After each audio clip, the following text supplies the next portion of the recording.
Well, they finally did it. They blew it up. Damn them all to hell, etc.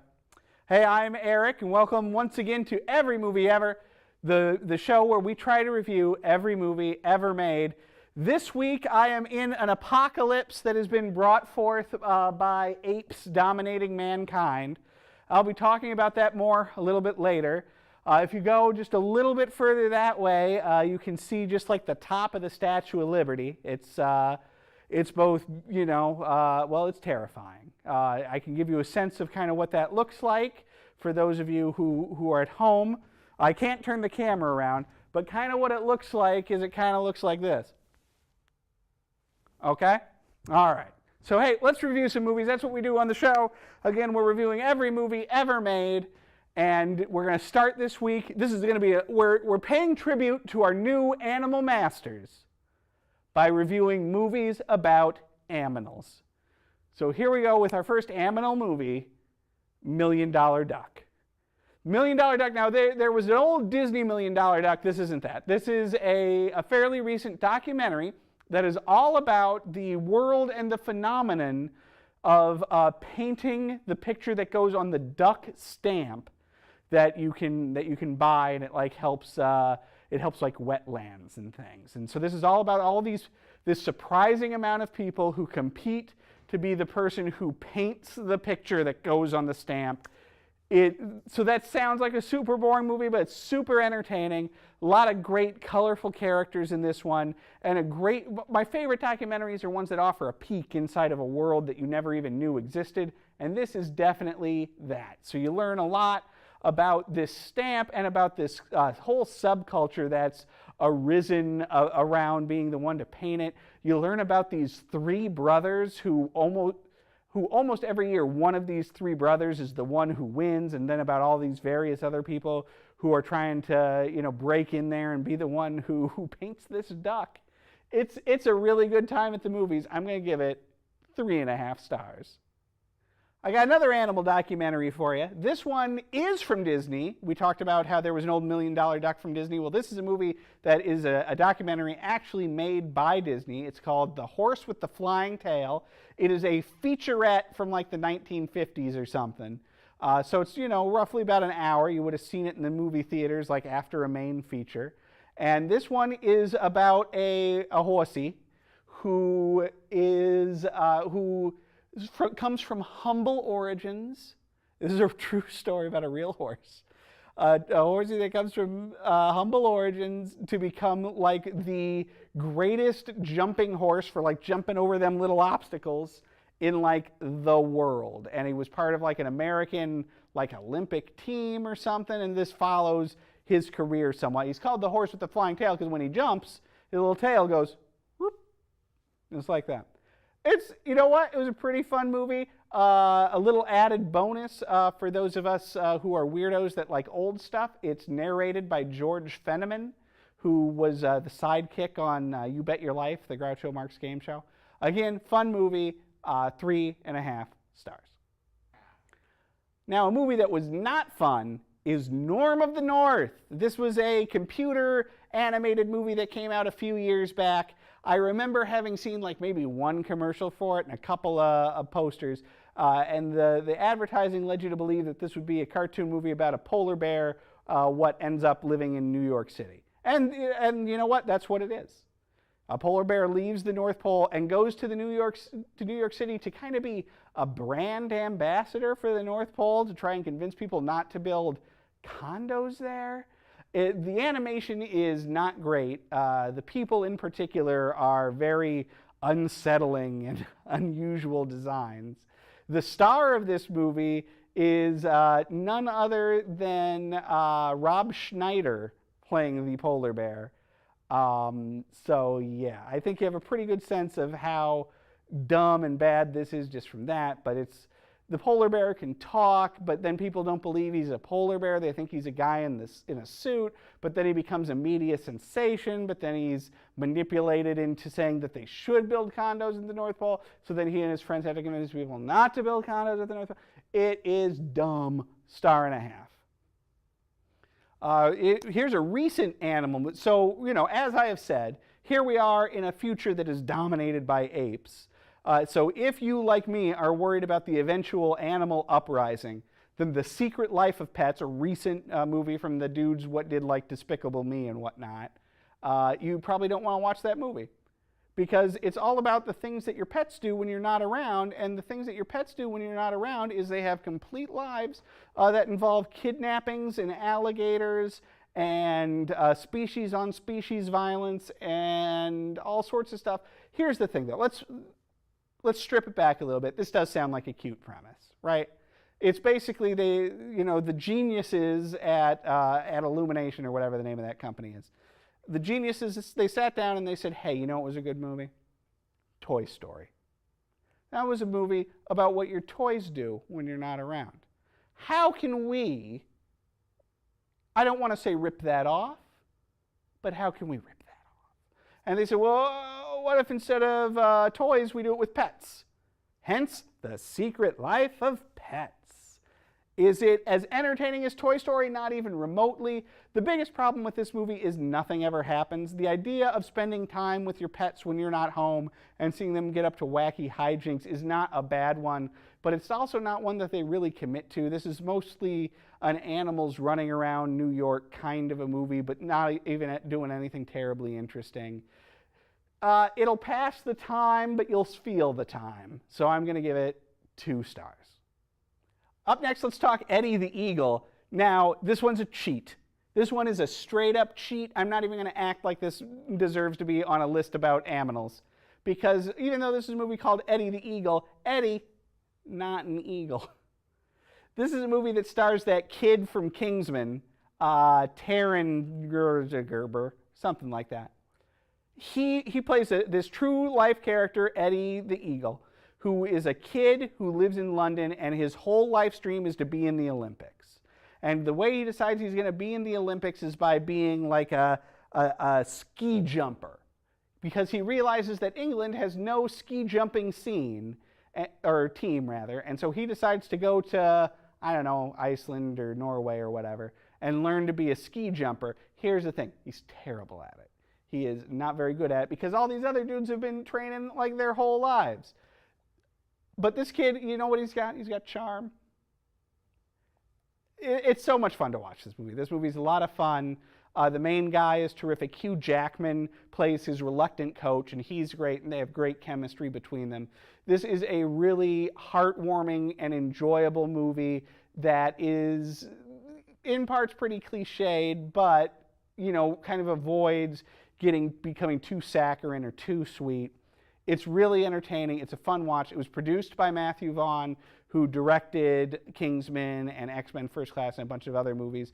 So there's a certain panache to the whole affair. They really get that period feel right. Interestingly, if this movie sounds a little bit like Cool Runnings, which is about guys in Jamaica forming a bobsled team when Jamaica has no bobsled team, interestingly, it sounds like Eddie and the Cool Runnings guys all happened at the same Olympics.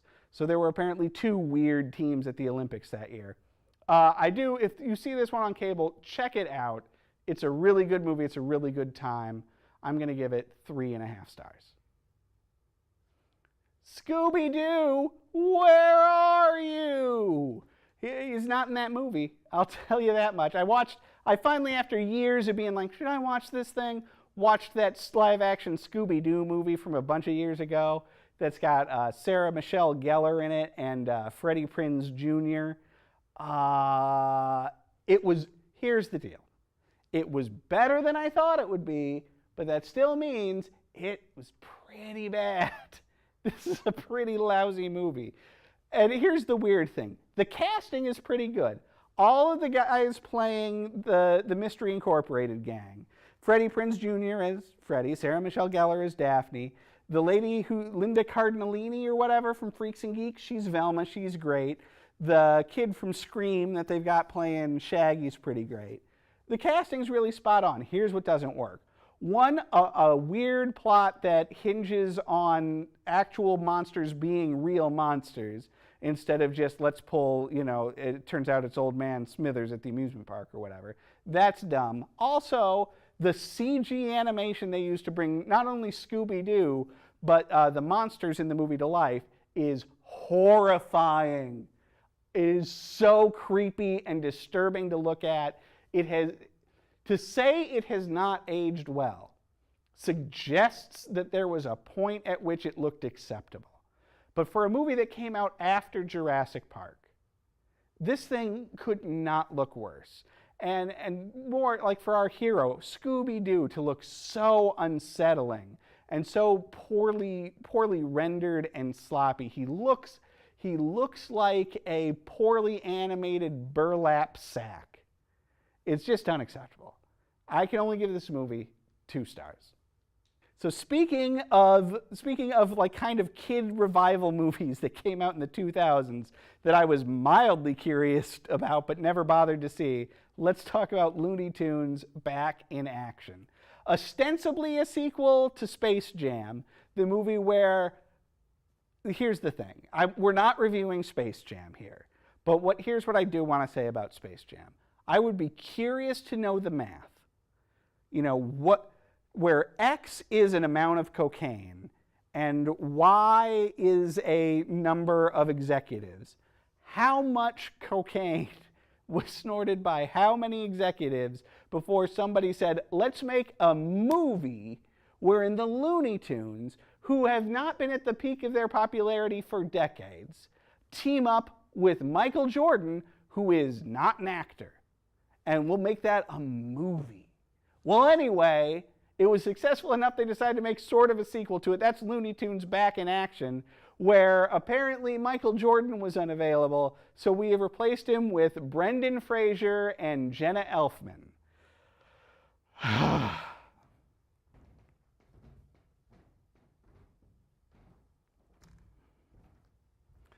Steve Martin's also in this thing. It's a rough movie, folks. The only redeeming feature of this movie is that they got Joe Dante to direct it. Joe Dante, who had directed classic horror movies like The Howling and the 2 Gremlins movies. Now, if you've seen Gremlins 2, which I'm looking forward to reviewing in depth one of these days, then you know that Gremlins 2 is essentially a Looney Tunes movie.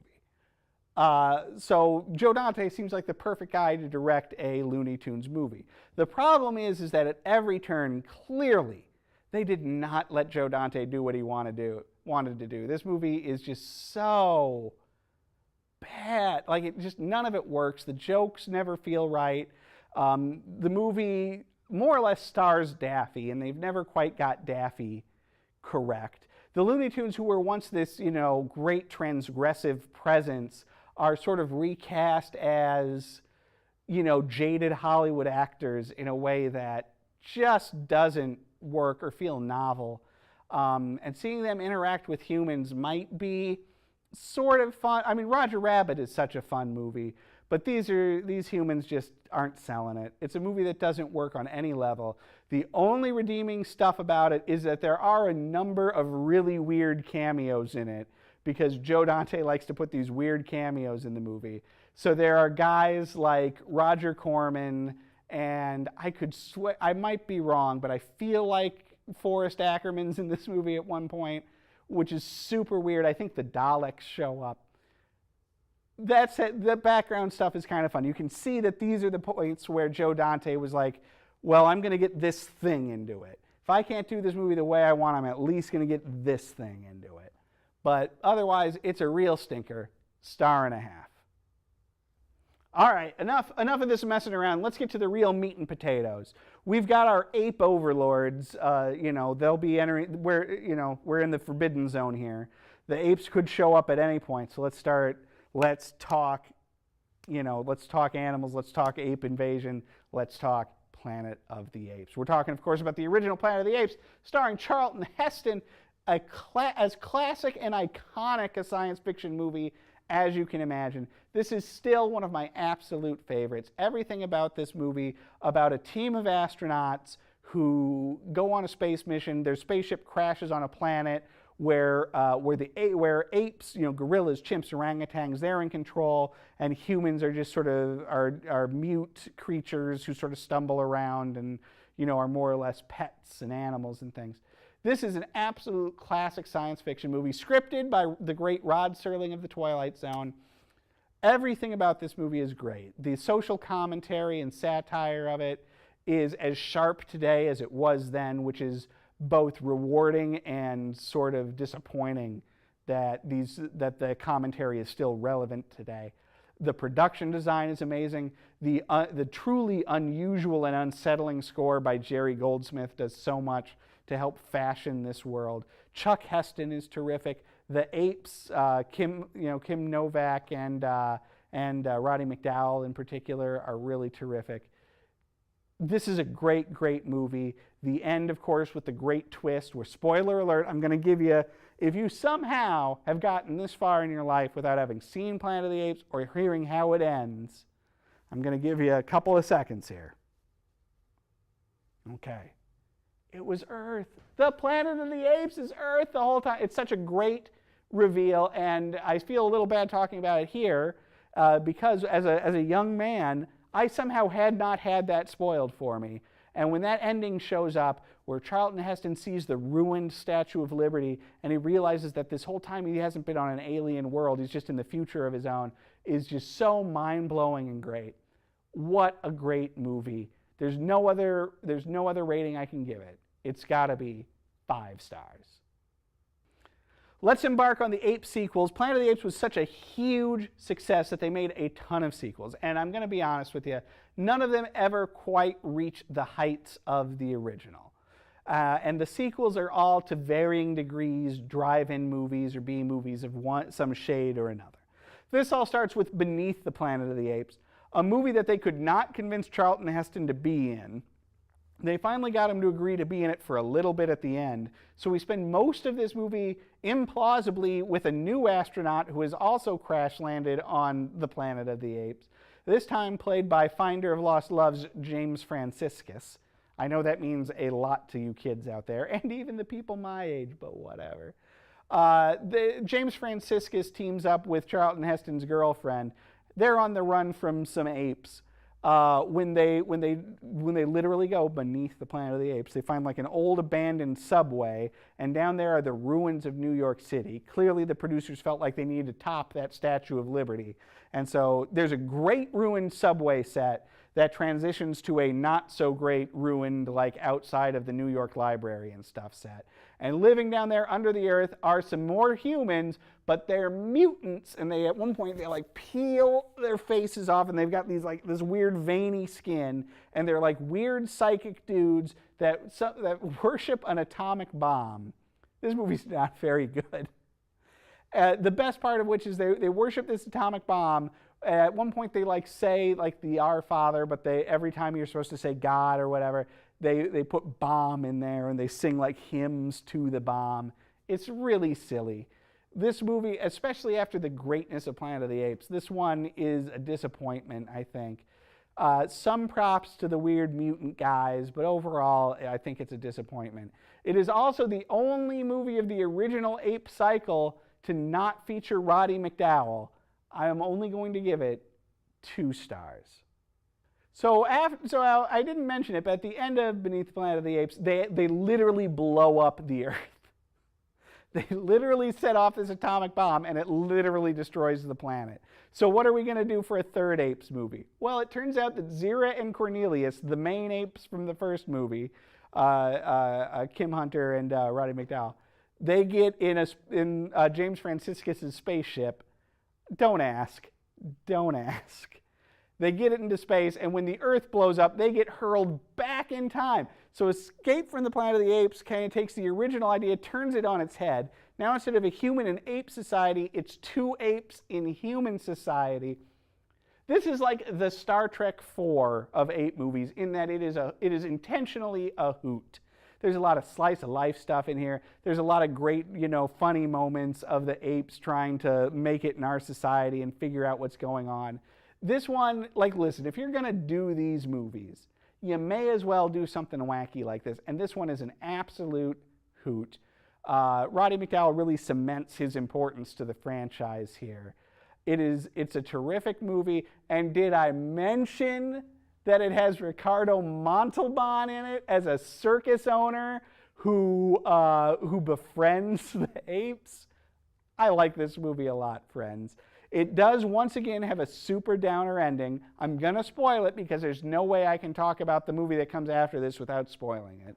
So you've been warned. At the end of this fun romp of a movie, God help me, Zira and Cornelius are gunned down because people within like the government find out that Zira is pregnant and they do not want her to start having 8 babies, which the people in the government feel like will lead to a race of intelligent apes that will take over the earth and lead to the original Planet of the Apes.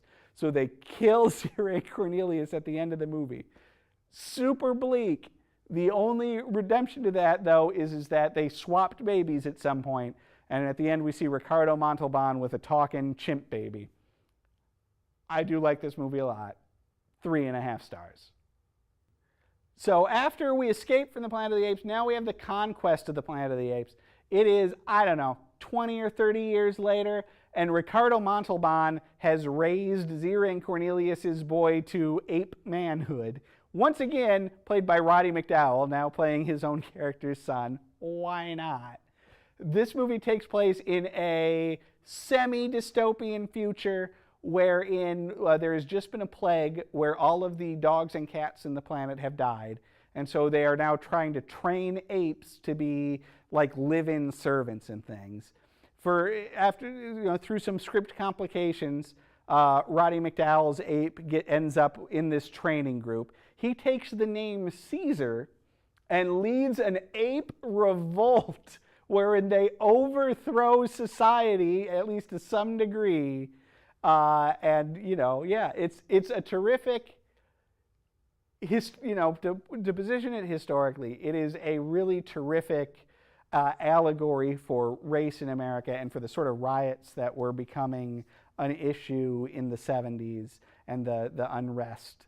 This movie really tackles that kind of thing in that great sci-fi allegory way where they're able to get at a greater truth by wearing a silly rubber mask than they might have been able to otherwise.